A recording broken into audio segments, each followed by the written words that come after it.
जी student, तो आज हमने ये पढ़ना है कि हमारे पास जो मास स्प्रिंग सिस्टम होता है वो भी क्या करता है, simple harmonic motion. What is the simple harmonic motion? वो मोशन जिसमें हमारे पास एक्सेलरेशन डायरेक्टली प्रोपोर्शनल होता है किसको, डिस्प्लेसमेंट को, उसको हम कहते हैं simple harmonic motion. Simple harmonic motion हमने पढ़ा हुआ है। अगर आपको डिटेल में पढ़ना है तो प्लीज़ आप चैनल में उस वीडियो को विजिट कीजिए, आपको पूरा डिटेल मिल जाएगा। आज हम पढ़ेंगे कि हमारे पास क्या होता है, मास स्प्रिंग सिस्टम जो होता है वो भी क्या करता है, सिंपल हार्मोनिक मोशन। किस तरह? सिंपल हार्मोनिक मोशन मैंने आपको बताया कि किसे कहते हैं, जिसमें हमारे पास एक्सेलरेशन डायरेक्टली प्रोपोर्शनल होता है डिस्प्लेसमेंट को। ये क्या है, सिंपल हार्मोनिक मोशन का डिफिनीशन। सपोज हमारे पास क्या है, मास स्प्रिंग सिस्टम में एक सपोर्ट के साथ, सपोज ये क्या है, एक सपोर्ट के साथ हमारे पास क्या है, एक स्प्रिंग अटैच्ड है, ठीक है, एक स्प्रिंग, और स्प्रिंग के एंड पे हमारे पास क्या है, एक मास। स्प्रिंग के एंड पे हमारे पास क्या है, एक मास। सपोर्ट स्प्रिंग के साथ अटैच, ठीक है, स्प्रिंग को हमने सपोर्ट के साथ अटैच किया और एंड पे हमारे पास क्या है, स्प्रिंग के साथ मास अटैच्ड है।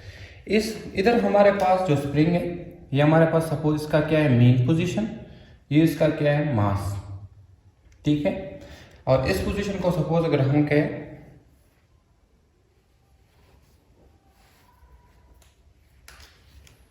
ये हमारे पास क्या है, मास, ठीक है, पे हमारे पास क्या है, मास अटैच। अब अगर इस मास को हम क्या करें, अगर इस मास को हम डिस्प्लेस करें, अपनी जगह से क्या करें, डिस्प्लेस करें और इसको इधर ले आए, इस एक्सट्रीम पोजीशन तक, तो ये मास क्या करेगा, सपोज इस पोजीशन को हम कहें ए, तो ये मास क्या करेगा, ये अगेन दोबारा इस एंड तक अगर हम इसको ले आएंगे तो ये दोबारा इस मेन पोजीशन को आएगा। क्यों? क्योंकि इधर इसमें रिस्टोरिंग फोर्स होगा, ठीक है, रिस्टोरिंग फोर्स की वजह से ये अगेन मेन पोजीशन पे आएगा। इधर इसकी वेलोसिटी मैक्सिमम होगी और ये इस एक्सट्रीम पोजीशन पे आएगा, ठीक है। इसको हम एक एक्सट्रीम पोजीशन कहेंगे, इसको हम दूसरा एक्सट्रीम पोजीशन, और इसको सपोज मैं कह दूँ ए डैश। तो इधर से इधर तक हमारे पास डिस्प्लेसमेंट क्या होगा, x, और इधर से इधर तक हमारे पास जो डिस्प्लेसमेंट है वो क्या होगा, वो होगा x डैश। वो क्या होगा, x डैश।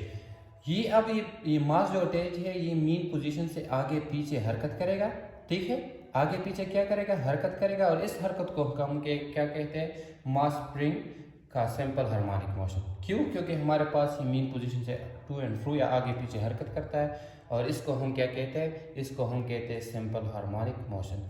अब इसको हम मैथमेटिकली लिखेंगे, तो मैथमेटिकली हमारे पास फ्रॉम हुक लॉ फोर्स हमारे पास डायरेक्टली प्रोपोर्शनल होता है किसको, डिस्प्लेसमेंट को, ठीक है, किसको, डिस्प्लेसमेंट। लॉ के मुताबिक फोर्स हमारे पास डायरेक्टली प्रोपोर्शनल होता है डिस्प्लेसमेंट को, लेकिन इधर हमारे पास डिस्प्लेसमेंट माइनस है। क्यों? क्योंकि हमारे पास जो बॉडी की डायरेक्शन है वो टुवर्ड्स मेन पोजीशन तक है, इसलिए इसको हम क्या लिखते हैं, माइनस डिस्प्लेसमेंट, ठीक है। From Hooke law force is directly proportional to displacement. अब हमें from second law of Newton पता है कि फोर्स हमारे पास क्या होता है, फोर्स बराबर होता है एम ए। तो इधर हमारे पास फोर्स की जगह क्या होगा, m a directly proportional to displacement, directly proportional to displacement, ठीक है। अब हमारे पास अगर हम मास को इधर ले आएंगे तो ये क्या हो जाएगा, ये हो जाएगा acceleration is directly proportional to minus x divide by m. और हमें पता है कि इसको हटाने के लिए हमने क्या करना होगा, कांस्टेंट लगाना होगा, तो a is equal to minus k into m, ठीक है, माइनस के एम और डिस्प्लेसमेंट। अब इधर हमारे पास k भी कांस्टेंट है और मास भी कांस्टेंट है, मास में कोई चेंज आता है नहीं, तो मास और k हमारे पास क्या है, कांस्टेंट, ठीक है, मास और k हमारे पास क्या है, कांस्टेंट, ठीक है। इधर हमारे पास क्या, माइनस k इंटू मास हमारे पास कांस्टेंट है और ये डिस्प्लेसमेंट। तो इसका मतलब ये है कि एक्सेलरेशन डायरेक्टली प्रोपोर्शनल होगा किसको, डिस्प्लेसमेंट को, और इसको हम कहते हैं सिंपल हार्मोनिक मोशन। इसको हम क्या कहते हैं, simple harmonic motion. Mass spring system को हम क्या कहते हैं, सिंपल हार्मोनिक मोशन। क्यों?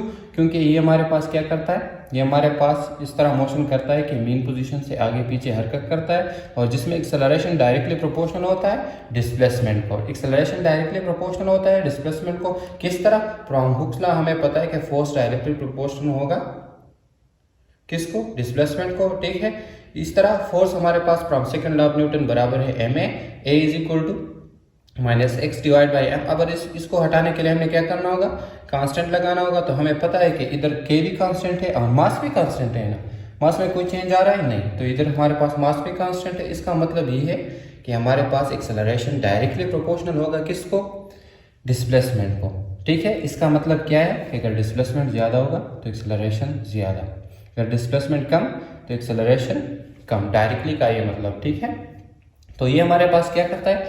इस इक्वेशन से हमें ये पता है कि ये हमारे पास है simple harmonic motion. What is a simple harmonic motion? जिसमें एक्सेलरेशन डायरेक्टली प्रोपोर्शनल होता है डिस्प्लेसमेंट को, इसको हम क्या कहते हैं? Simple harmonic motion. अब इसके लिए हम आगे क्या करेंगे?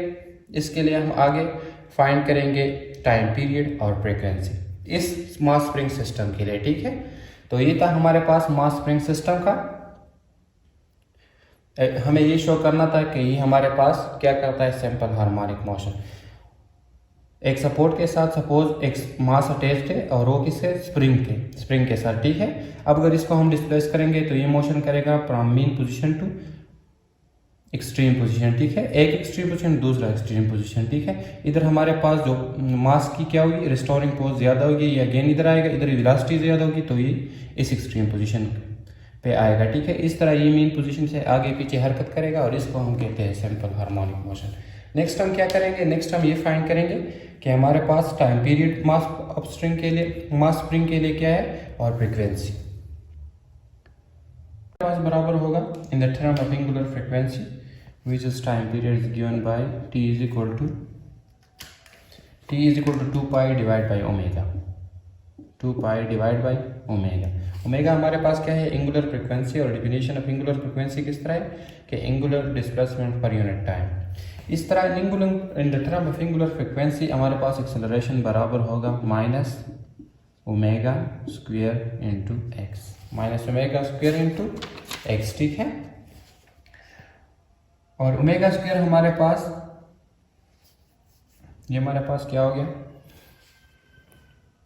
मास स्प्रिंग सिस्टम में एक्सेलरेशन हमारे पास डायरेक्टली प्रोपोर्शनल होता है किसको? डायरेक्टली प्रोपोर्शनल होता है डिस्प्लेसमेंट को, ठीक है। तो इस दोनों इक्वेशन को कंपेयर करने से हमारे पास क्या आएगा?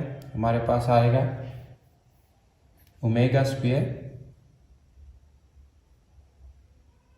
Minus omega square x divide by is equal to minus k m into x. अब माइनस माइनस ख़त्म, तो ओमेगा स्क्वायर हमारे पास बराबर होगा इंटू के एम और एक्स भी हमारे पास क्या हो गया? एक्स डिवाइड बाई एक्स, ये हमारे पास मल्टीप्लाई डिवाइड हो जाएगा तो ये भी ख़त्म। इस तरह ओमेगा हमारे पास बराबर होगा K into M under the root, K into M under the root, ठीक है। तो हमारे पास टाइम पीरियड बराबर हो गया 2 पाई